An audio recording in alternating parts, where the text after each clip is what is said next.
നമസ്കാരം, സ്വാഗതം. ഇന്ന് നമ്മളൊരു ഒരു വലിയ യാത്രയുടെ കഥയിലേക്കാണ് ഇറങ്ങിച്ചെല്ലുന്നത്. കോഴിക്കോട് നിന്ന് 4 സഹോദരന്മാർ, കസിൻസ്, കാശ്മീർ വരെ കാറിൽ നടത്തിയ ഒരു റോഡ് ട്രിപ്പ്. വെറുതെ ഒരു യാത്രയല്ല, 8700-ൽ പരം കിലോമീറ്റർ, 21 ദിവസം, 15 ഇന്ത്യൻ സംസ്ഥാനങ്ങൾ. ശരിക്കും ഒരു സാഹസിക യാത്രയുടെ എല്ലാ ചേരുവകളും ഇതിലുണ്ട്. അതെ. ഈ യാത്രയുടെ വിവരണം, അവരുടെ അനുഭവക്കുറിപ്പുകൾ, കൂടെ യൂട്യൂബ് വീഡിയോകളിൽ നിന്നുള്ള ചില ഭാഗങ്ങളും നമ്മുടെ മുന്നിലുണ്ട്.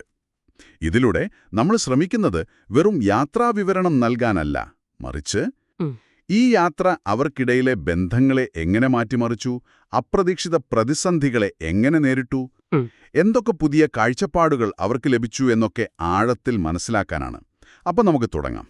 തീർച്ചയായും ഈ യാത്രയുടെ ഒരു പ്രധാന ആകർഷണം കേവലം കാശ്മീർ എത്തുക എന്നതിലുപരി ശരിക്കും വഴിനീളമുള്ള അനുഭവങ്ങൾ തന്നെയായിരുന്നു.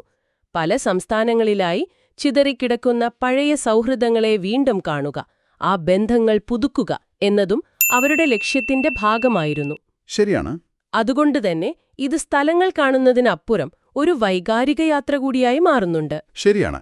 അപ്പോ 2022 ഫെബ്രുവരി 17 പുലർച്ചെ കോഴിക്കോട് നിന്നാണ് തുടക്കം. നൌഷാദ് നാഹ, റാഫി മുണ്ടോളി, സഹീർ നാഹ, ഫാരിസ് വള്ളിക്കാട്ട്, 4 പേർ കസിൻസ്. ഇതിൽ റാഫിയും നൌഷാദും ഗൾഫിൽ നിന്ന് ലീവിന് വന്നവരാണ്. സഹീർ ഒരു ബിസിനസ്സുകാരൻ, ഫാരിസ് എഞ്ചിനീയറിംഗ് കഴിഞ്ഞിരിക്കുന്ന ചെറുപ്പക്കാരൻ. ഒരു വെറൈറ്റി ടീം. അതെ, അവരുടെ വാഹനമായി തെരഞ്ഞെടുത്തത് ഒരു ഇന്നോവ കാറാണ്. ഇതിനൊരു കാരണമുണ്ട്. 2019-ൽ ഫാരിസ് ഒഴികെ മറ്റുള്ളവരെ യാത്ര പോയത് സ്വിഫ്റ്റ് കാറിലായിരുന്നു. അന്നത്തെ യാത്രാനുഭവത്തിൽ നിന്ന് കൂടുതൽ സൗകര്യവും സ്ഥലവും ദീർഘദൂര യാത്രയ്ക്ക് ആവശ്യമാണെന്ന് അവർ തിരിച്ചറിഞ്ഞു. അത് ശരി.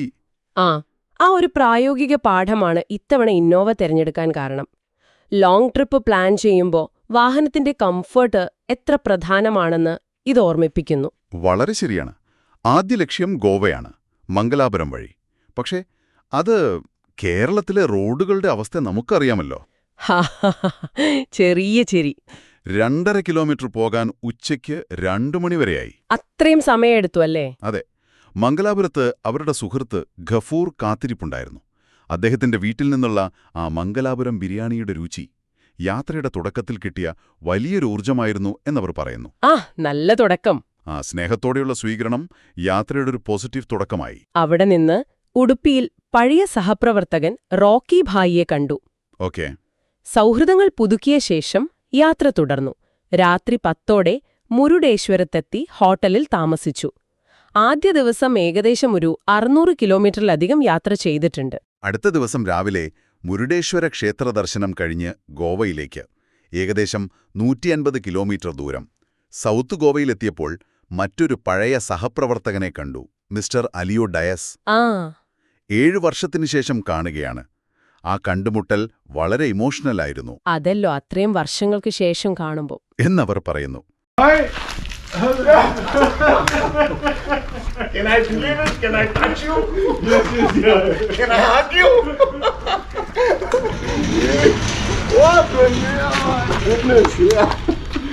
I'm so happy you're come. Really, I'm great. So, how are you? Your friends come? You know him, right?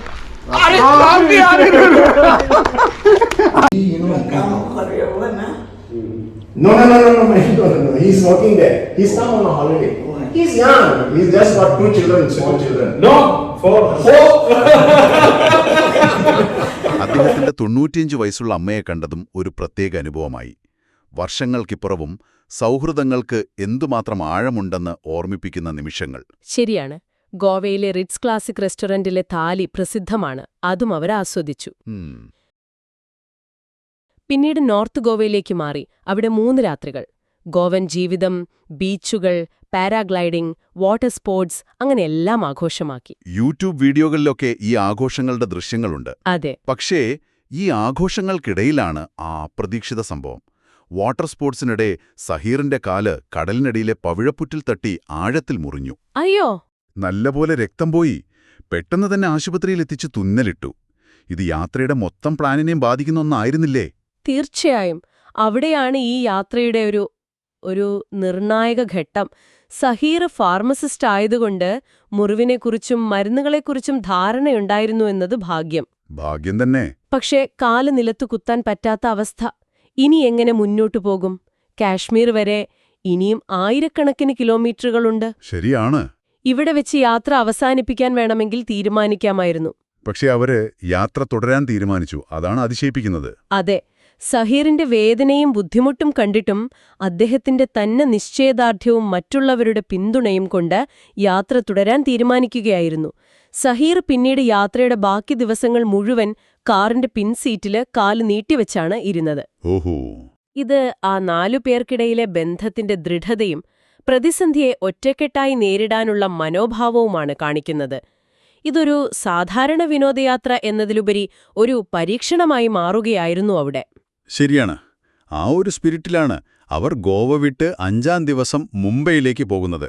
ഏകദേശം 580 കിലോമീറ്റർ ഡ്രൈവ് ചെയ്ത് വൈകുന്നേരം മുംബൈയിലെത്തി. അവിടെ മറ്റൊരു സുഹൃത്ത് ഇക്ബാൽ ദാവേറെ കാത്തിരുന്നു. രാത്രി മുഹമ്മദ് അലി റോഡിലെ ഹോട്ടലിൽ താമസം. അടുത്ത ദിവസം ഗേറ്റ്വേ ഓഫ് ഇന്ത്യയും താജ് ഹോട്ടൽ പരിസരവും കണ്ടു. പിന്നെ മുംബൈയുടെ സ്വന്തം വടപ്പാവ് കഴിച്ചു. അതൊരു മസ്റ്റ് ട്രൈ ഐറ്റമാണല്ലോ അവിടെ. അതെ, ചെറിയ കാര്യങ്ങളാണെങ്കിലും അതാണൊരു സ്ഥലത്തെ ശരിക്കും അനുഭവവേദ്യമാക്കുന്നത്. ശരിയാണ്. മുംബൈയിൽ നിന്ന് നേരെ രാജസ്ഥാനിലേക്ക് പോകുന്നതിനു പകരം ഗുജറാത്തിലൊരു സ്റ്റോപ്പുണ്ടായിരുന്നു. ഓ, എന്തിനായിരുന്നു അത്? സഹീറിന്റെ ബിസിനസ്സുമായി ബന്ധപ്പെട്ട ഒരു ഫാർമസ്യൂട്ടിക്കൽ ഫാക്ടറി സന്ദർശിക്കാൻ. ഓക്കെ. കാലിന് വയ്യാതിരുന്നിട്ടും ബിസിനസ് കാര്യങ്ങൾക്കായി സമയം കണ്ടെത്തുന്നത് ശ്രദ്ധേയമാണ്. അവിടെ മെഡിക്കൽ, കോസ്മെറ്റിക് ഉപകരണങ്ങളുടെ നിർമ്മാണം നേരിട്ട് കണ്ടു. അതിനുശേഷം തടാകങ്ങളുടെ നഗരമായ ഉദയ്പൂരിലേക്ക്. അവിടെയും കാത്തിരുന്ന ഒരു പഴയ സുഹൃത്ത് ഫാറൂഖ് ഭായ്. രാത്രി മുഴുവൻ സംസാരം, പിറ്റേന്ന് ഉദയ്പൂർ കാഴ്ചകൾ, പിന്നീട് അജ്മീർ ഷെരീഫ് ദർഗ സന്ദർശിച്ചു. അവിടെ നിന്നുള്ള വീഡിയോകളിലൊക്കെ ആ ഒരു ശാന്തമായ അന്തരീക്ഷം അറിയാൻ പറ്റുന്നുണ്ട്. അതെ, അജ്മീരിൽ നിന്ന് പിങ്ക് സിറ്റിയായ ജയ്പൂരിലേക്ക്. അവിടെ എത്തിയപ്പോൾ രാത്രിയായിരുന്നു. പിറ്റേന്ന് ജയ്പൂർ കാഴ്ചകളിലേക്ക്. ജൽമഹൽ, ഹവാമഹൽ, കോട്ടകൾ. യൂട്യൂബ് വീഡിയോയിൽ ഒരു ഗൈഡ് ജൽമഹലിനെക്കുറിച്ച് വിശദീകരിക്കുന്നുണ്ട്.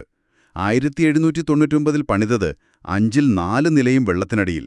ഹോഹോ, ഹോട്ടലാക്കാൻ പോകുന്നു എന്നൊക്കെ. ആംബർ കോട്ട, ശീഷ് മഹൽ, പിന്നെ സിനിമ ഷൂട്ടിംഗ് ലൊക്കേഷനുകൾ. ചരിത്രവും സിനിമയുമൊക്കെയായി നല്ല വിവരങ്ങൾ ആ ഗൈഡ് നൽകുന്നുണ്ട്.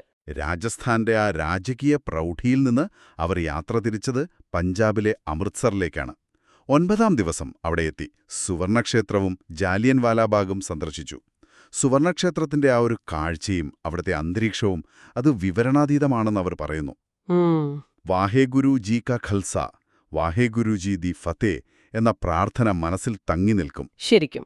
അമൃത്സറിൽ നിന്ന് നേരെ കാശ്മീർ ആയിരുന്നു പ്ലാൻ. പക്ഷെ യാത്രകളിൽ എപ്പോഴും അപ്രതീക്ഷിത സംഭവങ്ങൾ ഉണ്ടാകാമല്ലോ. അതെന്താ പറ്റിയേ? വലിയൊരു മണ്ണിടിച്ചില് കാരണം റോഡടച്ചു. അതുകൊണ്ട് ഒരു ദിവസം അധികമായി പഞ്ചാബിൽ തങ്ങേണ്ടി വന്നു.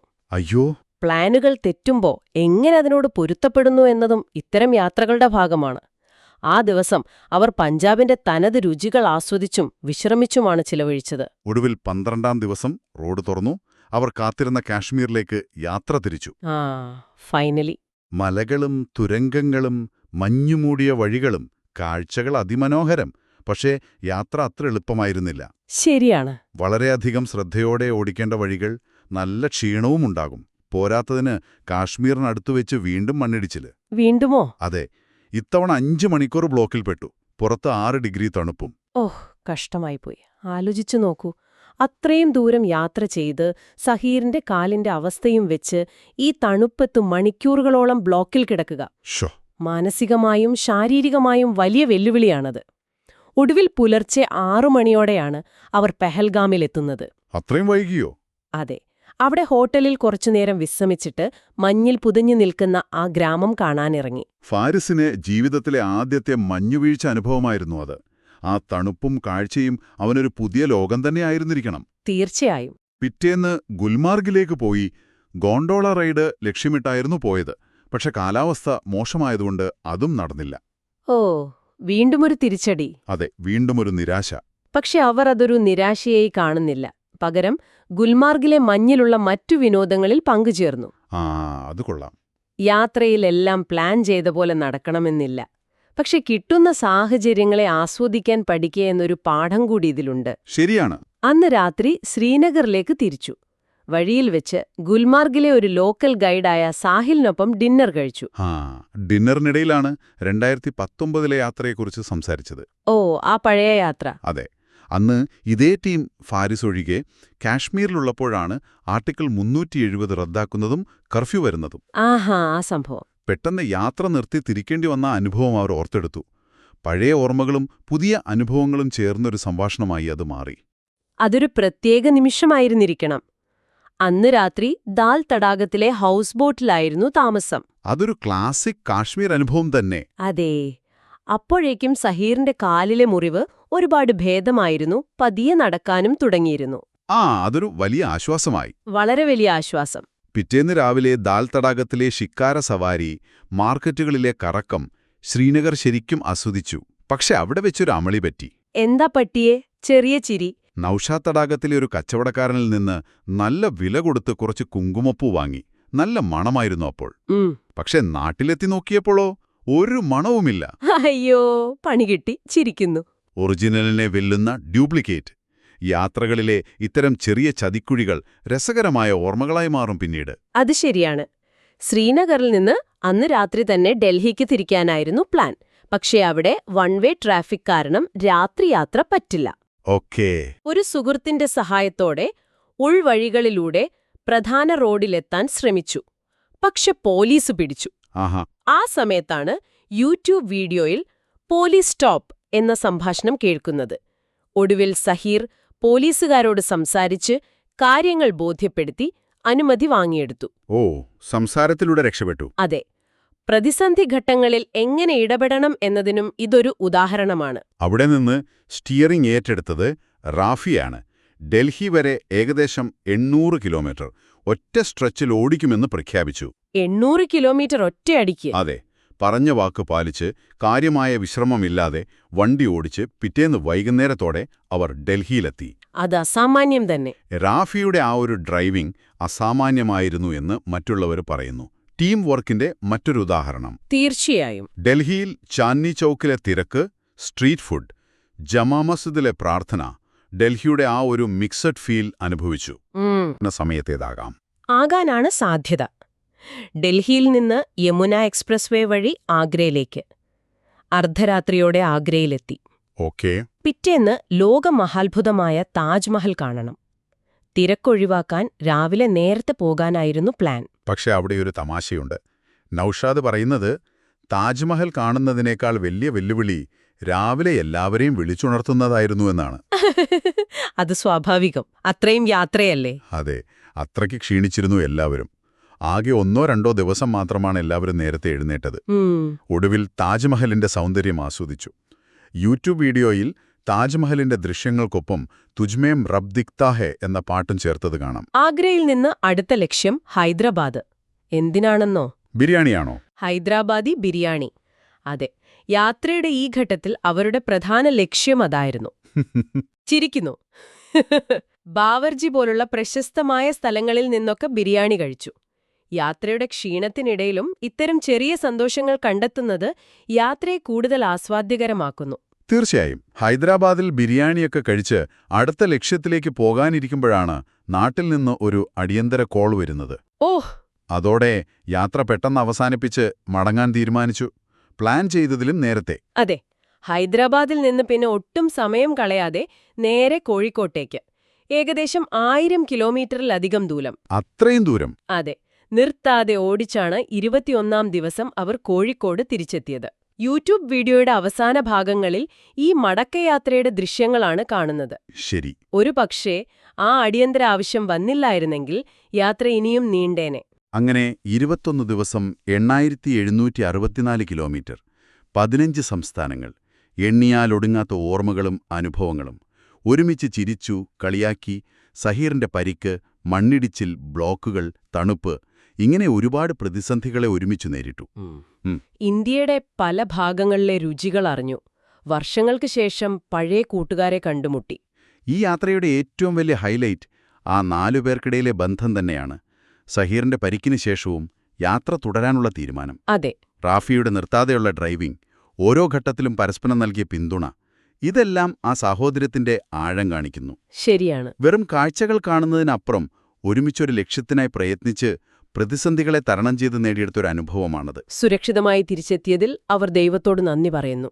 തീർച്ചയായും ഇതൊരു യാത്രയുടെ കഥ എന്നതിലുപരി സൗഹൃദങ്ങളുടെയും കുടുംബബന്ധങ്ങളുടെയും കരുത്ത് ഓർമ്മിപ്പിക്കുന്നു.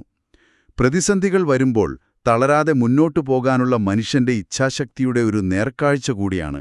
അതെ അതെ. ഈ യാത്ര കേട്ടിട്ട് നിങ്ങൾക്കും തോന്നുന്നുണ്ടോ ഇതുപോലൊരു ലോങ് റോഡ് ട്രിപ്പ് പോകാൻ, അല്ലെങ്കിൽ തിരക്കിനിടയിൽ വെച്ച് നഷ്ടപ്പെട്ടു പോയ സൗഹൃദങ്ങളെ വീണ്ടും ചേർത്തുപിടിക്കാൻ? ഒരു പക്ഷേ ഇത്തരം യാത്രകൾ നൽകുന്നത് പുതിയ സ്ഥലങ്ങളുടെ കാഴ്ചകൾ മാത്രമല്ല, നമ്മളെ തന്നെയും നമ്മുടെ ബന്ധങ്ങളെയും കുറച്ചുകൂടി ആഴത്തിൽ മനസ്സിലാക്കാനുള്ള ഒരവസരം കൂടിയാണ്. നിങ്ങൾ ഈ യാത്രയെ എങ്ങനെ കാണുന്നു? ഇതിൽ നിന്ന് നിങ്ങൾ കണ്ടെത്തുന്ന പാഠങ്ങൾ എന്തെല്ലാമാണ്? അടുത്ത തവണ നമ്മൾ കണ്ടുമുട്ടും വരെ ഈ ചോദ്യങ്ങൾ നിങ്ങൾക്കായി വിട്ടുതരുന്നു. നിങ്ങളുടെ ചിന്തകൾക്കൊരു തുടക്കമാകട്ടെ ഈ യാത്രയുടെ അനുഭവം. Subscribe now.